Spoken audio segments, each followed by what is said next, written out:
एक रिपोर्ट का जिक्र कर लेती हूँ। इस रिपोर्ट के मुताबिक इन दिनों ज्यादातर बच्चे खेल कूद से दूर रहते हैं और इसकी वजह से 50% बच्चों का जो BMI है यानी कि बॉडी मास इंडेक्स वो नॉर्मल से ज्यादा है। पढ़ाई और परफॉर्मेंस का प्रेशर बच्चों को और परेशान करता है और मोटापे का कारण बना रहा है। बच्चों के शरीर में जो मोटापा बढ़ रहा है उसका एक कारण ये प्रेशर भी है। इसके साथ तमाम बीमारियां बच्चों को जो हैं वो अपनी गिरफ्त में ले लेती हैं। तो एक बार वजन कम करने वाला भी योग का तरीका बता दीजिए ताकि ये जो वजन वाली प्रॉब्लम बच्चे झेल रहे हैं उससे बचे। पैकेज है ना, वेट गो, मेदोहर, अश्वगंधा का प्रयोग, गर्म पानी, नींबू पानी, वाटरमेलन, नींबू पानी नारियल का पानी, इनका सेवन ज़्यादा करें। तिर्यक ताड़ासन, फिर एक ये त्रिकोणासन, ऐसे ये साइड का वेट कम करने के लिए पार्श्व भागों का एकदम परफेक्ट BMI रहेगी। ये खड़े होके तिर्यक ताड़ासन, फिर ये त्रिकोणासन, फिर ये कोणासन, ऐसे क्रॉस करके यूँ ऐसे पूरा सांस लेना, पूरा छोड़ना। ये बहुत ही ज़बरदस्त है, ये अभ्यास करें ऐसे। फिर पाद हस्तासन ऐसे।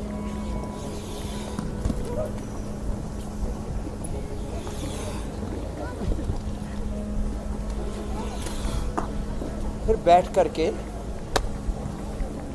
2 अभ्यास कम से कम, एक यूं ऐसे।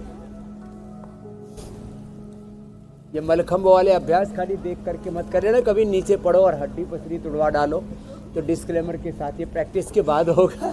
तो कोणासन, फिर ये चक्की आसन ऐसे।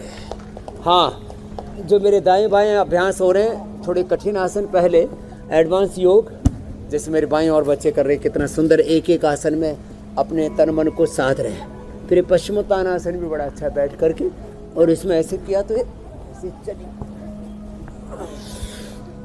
पश्चिमोत्तानासन, ये पूरा पैकेज बता दे रहे हैं। फिर उल्टे लेट करके भुजंग आसन और सर्वासन, ये भी बड़े ज़बरदस्त हैं। ये 10-20 बार से शुरू करके 25-50-100 बार तक हम भुजंग आसन ओबेसिटी के लिए ऐसे, और ये ऐसे, ये और सलवासन ऐसे। एक एक पैर को पीछे से 10-20-25-50-100 बार तक करवा देते हैं ऐसे, तो पूरा शरीर स्वस्थ सुंदर सुडौल आकर्षक बन जाता है।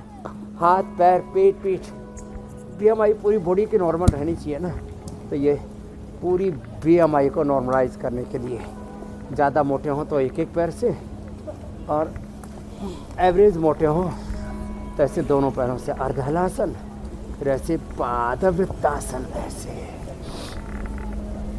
बहुत ही ज़बरदस्त अभ्यास ऐसे क्लॉकवाइज एंटी क्लॉकवाइज ऐसे करना है। और ये अप्रतिम है ऐसे और ऐसे। तो मोटापा का पूरा पैकेज बता दिया। बस घी, मीठा, अनाज ये कम ले। मैं तो थोड़े दिनों के लिए अनाज बंद ही करवा देता हूँ। साग सब्जियाँ फल इतनी अच्छी अच्छी चीज़ें खाने के लिए है, जिसको देखिए वही गेहूँ और चावल के पीछे हाथ धो के पड़ा हुआ है। तो मैंने तो लोगों को एक फार्मूला ही दिया हुआ है, जो गेहूँ चावल खाएगा वो जल्दी ऊपर जाएगा। इसलिए मिलेट्स का सेवन करें, फ्रूट्स, वेजिटेबल्स, अंकुरित, कितनी अच्छी अच्छी चीज़ें। अच्छी चीज़ों को छोड़ करके, और जिनको थायराइड की प्रॉब्लम है उनको सर्वांगासन, हलासन, मत्स्यासन भी करना चाहिए। थायराइड भी अच्छा हो जाएगा। कपालभाति और ऊंचाई भी करना चाहिए। तो ये स्वामी जी पूरा कंप्लीट पैकेज जो कंप्लीट पैकेज बताया है, अब कोई ओबेस के नहीं रहेगा। अब उसे सुन के और देख के तो एक ही कहावत याद आती है, आम के आम और गुठली के दाम। अब कहावत के हमने बात कर ली है, तो खेल भी और योग भी, मुझे लगता है कि ये कहावत दोनों पे लागू होती है। कोई खेल खेलते खेलते या फिर योग अभ्यास ही करते करते अपने सेहत को भी सेहतमंद बना सकते हैं, और साथ ही मन को, चित्त को प्रसन्न भी रख सकते हैं। अब शरीर में पॉजिटिव एनर्जी का संचार भी इससे खूब होता है। लेकिन इतने के बाद भी लोग फिजिकल एक्टिविटी को रूटीन का हिस्सा स्वामी जी बना नहीं पाते। क्या वजह आपको लगती है? क्योंकि आप रोजाना ऐसे लोगों से मुलाकात करते हैं। तो ये जो है कमजोर आत्मबल है। कमजोर आत्मबल होने के कारण से व्यक्ति किसी भी व्रत में, किसी भी संकल्प में दृढ़ नहीं रह पाता। और ऐसा नहीं योग के प्रति, बहुत से लोग तो मैंने देखा पढ़ाई के प्रति भी, अपने काम के प्रति भी ऐसे लापरवाह होते हैं, हर बात को इग्नोर करते रहते हैं। व्यक्ति की जीवन की सबसे बड़ी दो समस्या है मेरी बहन ज्योत्सना जी, मेरे भाई जी अमित स्वामी जी। जी ईगो एंड इग्नोरेंस। बात बात में ईगो, लड़ाई झगड़े और गुस्सा, क्रोध, प्रतिशोध, एंगर, और इग्नोरेंस। अरे ठीक है, खाने पीने में इग्नोरेंस, योग करने में इग्नोरेंस, सुबह उठने में इग्नोरेंस, हर अच्छे काम के प्रति इग्नोरेंस। अपना धर्म, अपनी संस्कृति, भारतीय शिक्षा, भारतीय चिकित्सा व्यवस्था, अपनी जीवन व्यवस्था, अपनी संस्कृति, अपनी परंपरा कितनी महान है, फिर भी सिंथेटिक दवा, आयातित शिक्षा, आयातित और आतताई चिकित्सा और आयातित मजहब, आयातित जीवन पद्धति और बहुत सारे के और उटपटांग, इन चीज़ों में हम ऐसे मशगूल से हो गए कि अपने आप ही को भूल गए।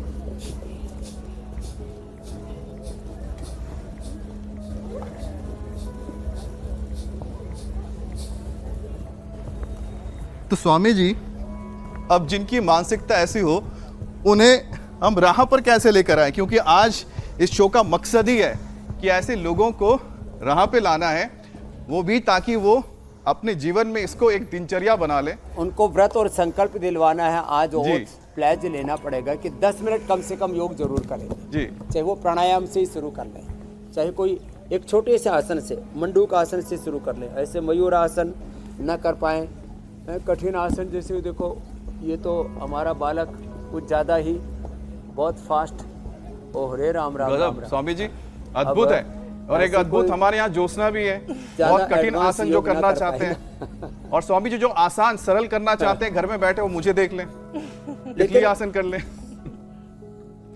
स्वामी जी मैंने तो जो भी सीखा है योग में, कम से कम पवन मुक्तासन और मंडूक आसन से आज अपनी योग यात्रा जरूर शुरू करेंगे और इससे जीवन यात्रा बड़ी सुगम रहेगी, अपने गंतव्य तक पहुंच सकेंगे। Yoga is the ultimate destination, yoga is the ultimate purpose, ultimate achievement, ultimate utilization of our life. योग से बड़ा कोई धन नहीं, न योगात परम धनम, न योगात परम सुखम, न योगात परा शांति। तो देखो, योग से बड़ा सुख नहीं, शांति नहीं, योग से बड़ा कोई धन नहीं, योग से बड़ी कोई उपयोगिता, उपलब्धि, जीवन का प्रयोजन नहीं, योग से बड़ा कोई जीवन का गंतव्य मंतव्य थे नहीं। तो योग तो करना ही चाहिए। योग करेंगे तो जीवन में एक योग के साधने से सब कुछ सिद्ध होगा, संकल्प से सिद्धि मिलेगी, स्वास्थ्य, सुख, सफलता, शांति, विजय, प्रसन्नता, आनंद, उत्साह, निर्भयता मिलेगी, जीवन में एक पूर्ण निर्भ्रांतता। कितनी बड़ी बात है, छोटे छोटे उपलब्धियों के लिए, छोटे छोटे कामों के लिए हम जीवन को जोखिम में डाल देते, पूरी जिंदगी भर धींगा मस्ती करते रहते हैं। अरे जिस योग से सब कुछ है ना, आओ शरण प्रभु की आओ रे, आओ योग अपनाओ रे, यही समय है प्यारे, उदय हुआ योग नाम का भानु, आओ दर्शन पाओ रे।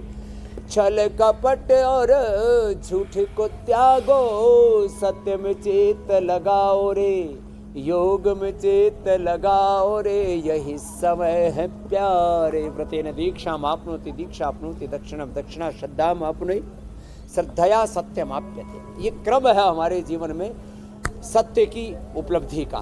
तो मुझे विश्वास है, मैं आश्वस्त हूँ कि लोग आज से जरूर 10 मिनट तो योग करना शुरू कर ही देंगे।